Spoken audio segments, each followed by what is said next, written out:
बिस्मिल्लाहिर्रहमानिर्रहीम। रब्बिश इश्रह ली सदरी व यस्सिर ली अमरी वहलुल उक़दतम मिन लिसानी यफ़क़हू क़ौली। रब्बि ज़िदनी इल्मा। आमीन। आज की इस अलविदाई तक़रीब के मेहमानाने एज़ाज़ी मोहतरम इम्तियाज़ अमीन मोमिन सर, हमारी बहन सुबी पटेल साहिबा, अर्जुन देवरे, मैं जिनको अर्जुन दादा बोलता था, और लियाकत, मेरे तमाम साथी मुअल्लिमीन और मुअल्लिमात, भाइयों और बहनों, अस्सलामु अलैकुम। होता यह है कि आखिरी में बोलने वाले के हिस्से में वैसे भी कुछ बचता नहीं है, तो सबने सब बातें कह दी हैं, लेकिन इस स्कूल के सरबराह की हैसियत से बहरहाल मुझे कुछ कहना लाज़मी है। इसलिए जो मैं कहना चाहता था, इतनी देर से मैं सुन रहा था, तो मजाज सर ने इतनी अच्छी प्यारी प्यारी बातें की, बहुत अच्छा लगा मुझको।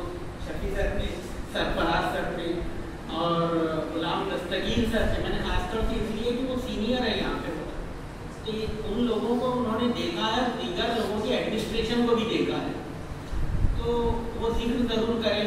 इसलिए मैंने कुछ ऐसे लोगों का नाम चुना था कि जो नौजवान भी हों और सीनियर भी हों और साथ ही साथ सभी लोग।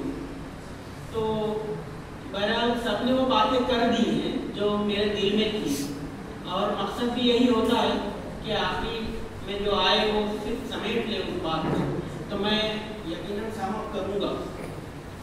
सबसे पहले मैं शुरू करता हूँ अपने मेरे बाजू में जो बैठे हैं अर्जुन देवरे। मैंने अभी बताया कि मैं उनको दादा कहता था। किसी ने मुझसे किसी ने पूछा, क्योंकि यहाँ पर उस वक्त यूपी से जो हिंदी जानते हैं, मराठी नहीं जानते, तो ऐसे लोग उस वक्त बहुत ज़्यादा थे। तो मैं इनको जब गर्ल सेक्शन में था, बहुत पहले जब मैं आया था 97-98 में, तो उस वक्त मैं इनको दादा ही कहता, पहला दिन से मैं इनको दादा कहता था। किसी ने पूछा मुझे दादा क्यों कहता है? बहुत सीनियर थे हमारे एक साथी, मेरे भी बहुत सीनियर और सभी के बहुत सीनियर। मैं नाम किसी का नहीं लूँगा यहाँ पे, कुछ लोगों के नाम के अलावा। तो उन्होंने मेरी तरफ से जवाब दिया था कि वो दादा इसलिए कहते हैं बोले कि दादा के मानी बड़े भाई के होते हैं, और ये खानदेश से या विदर्भ से इनका ताल्लुक है, जिधर बड़े भाई को अदबन और एहतरामन बोले दादा कहते हैं। तो मैं यकीनी तौर पे आज भी उनको अपने बड़े भाई के जैसा मानता हूँ। गर्ल सेक्शन में तो मैं साथ में रहा हूँ,